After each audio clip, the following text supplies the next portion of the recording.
Hello and welcome to Alfons Zeileis. My name is Johanna Negelsbach. I am the grandniece of the painter Alfons Zeileis. In the spring of 1911 there's protest. Protest in the artistic community. And vehement protest at that. Who is protesting and why? You can find out in this video. Newspapers such as the Dresdner Neueste Nachrichten announced the event as early as 15th of April 1911. German art is once again in danger and is to be saved.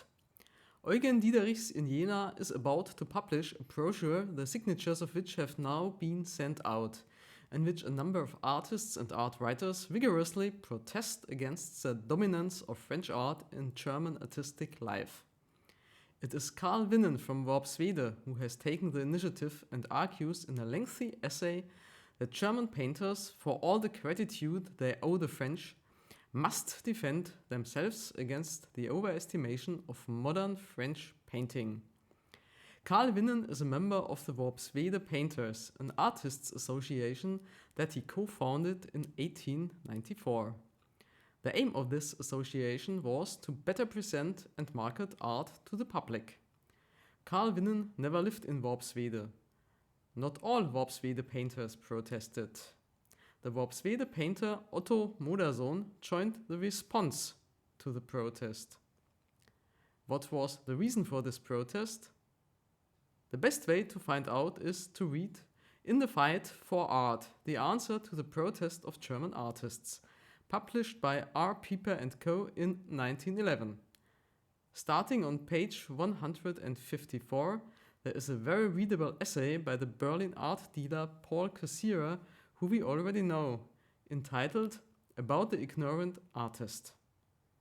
Cassirer writes that Winnen was outraged by the acquisition of a painting by the impressionist Monet by Mr. Pauli, the director of the Bremen Kunsthalle, for 50,000 marks, and also by the acquisition of a study by Van Gogh, also by Mr. Pauli, for 30,000 to 40,000 marks. It is interesting to note that the Dutch painter Vincent van Gogh is perceived as French because he painted pictures in France. In any case, this painting is about a field of poppies. A considerable number of German artists and writers joined the protest, including Albert Weisgerber, Käthe Kollwitz, Fritz August von Kaulbach, Ludwig Herterich, Ludwig Dill, Karl Johann Becker-Gundal, Karl von Marr, and Professor Leo Samberger. Only Käthe Kollwitz and Leo Samberger were not mentioned in the videos on Alfons Zeileis.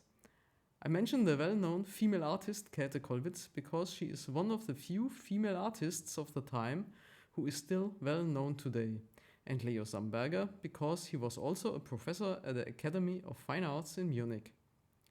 What did these artistic celebrities sign? Well, that's not entirely clear. The answer to the protest shows that these are platitudes that are easy to agree with, but have no foundation. This kind of thing still works excellently today.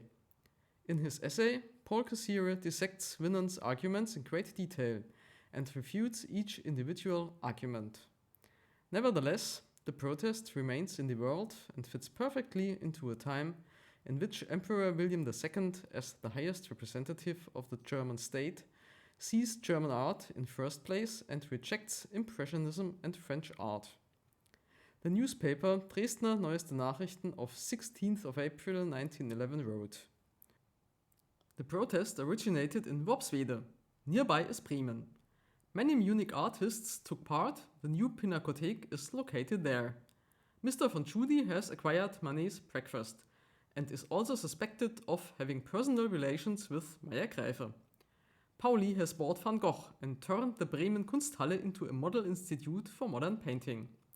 North and South shake hands. Mannheim, which acquired Manet's The Shooting of Maximilian, is halfway between the two. Is it any wonder that the artists get angry? Hugo von Tschudi did not take part in the response to the protest by German artists. Due to health problems, he had no time for this rubbish, as he put it. There are two truths in the protest. Firstly, the professionalization of art management by personalities such as von Tschudi in Berlin or now in Munich, Lichtwark in Hamburg, and Pauli in Bremen led to a systematic development of the respective art collections according to scientific and art historical criteria. Works by French artists were acquired to create public acclaim, it is true. But, contrary to the perception of protest by German artists, acquisitions of paintings by French artists are far outnumbered. Secondly, as an article in the newspaper Frankfurter Allgemeine Zeitung from 10th of September 2023 shows, by analyzing data on art sales, contemporary artists were able to make a good living in the second half of the 19th century. This includes all artists who signed the protest of German artists. Their works were already fetching prices on the international art market that were not inferior to those of works by old masters. From 1900 until the 1950s, prices for works by contemporary artists fell significantly, while paintings by deceased artists fetched considerably higher prices. The perception that the economic situation of artists was deteriorating was therefore very much in line with reality.